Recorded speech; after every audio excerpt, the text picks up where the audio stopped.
கர்த்தருடைய பரிசுத்த நாமத்திற்கு மகிமை உண்டாவதாக. சங்கீதங்களின் புஸ்தகம் 10ஆம் அதிகாரத்தில் 12ஆம் வசனத்தில் நாம் இப்படி வாசிக்கிறோம். கர்த்தாவே எழுந்தருளும், தேவனே உம்முடைய கையை உயர்த்தும், ஏழைகளை மறவாதையும். ஒரு பக்தன் தெய்வ சமூகத்தில் ஜெபிக்கிற ஜெபம், ஆண்டவரே எழுந்தருளும். சங்கீதம் 68 1ஆம் வசனம் இப்படி சொல்லுகிறது, தேவன் எழுந்தருளுவார், அவருடைய சத்துருக்கள் சிதறுண்டு, அவரை பகைக்கிறவர்கள் அவருக்கு முன்பாக ஓடி போவார்கள். யார் சத்துரு? நமக்கு நன்றாக தெரியும். பொல்லாத பிசாசும் அவனுடைய கிரியைகளும் தான் சத்துருக்கள். நமக்காக தேவன் எழும்புவார் என்றால் இப்படிப்பட்ட சத்துருக்கள் சிதறுண்டு தான் போவார்கள். ஆண்டவராக இயேசு கிறிஸ்துவும் அவருடைய சீஷர்களும் கடலிலே யாத்திரை பண்ணி கொண்டிருக்கிறார்கள். எதிர்பாராத விதமாக அவர்கள் பயணித்த படகுக்கு நேராக அலைகள் சீற்றத்துடன் பாய ஆரம்பிக்கிறது. கடல் கொந்தளிக்க ஆரம்பிக்கிறது.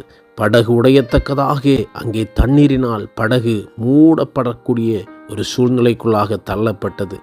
இந்த படகிலே யாத்திரை பண்ணுகிற இந்த சீஷர்கள் எல்லாரும் மீன்பிடிக்கிற தொழிலாளிகள். அவர்களுக்கு கடலிலே கொதித்து அப்படிப்பட்ட சந்தர்ப்பத்தில் நீச்சல் போட்டு தப்பிக்க தெரிந்தவர்கள். ஆனால் அவருடைய கைக்கு மீறின செயலாக அங்கே கடலும் காற்றும் வீச ஆரம்பிக்கிறது.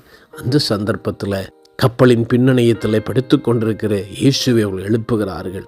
ஆண்டவரே எழும்பும், நாங்கள் மடிந்து போகிறோமே என்று சொல்லி அவர் எழும்பினதுதான் தாமதம்.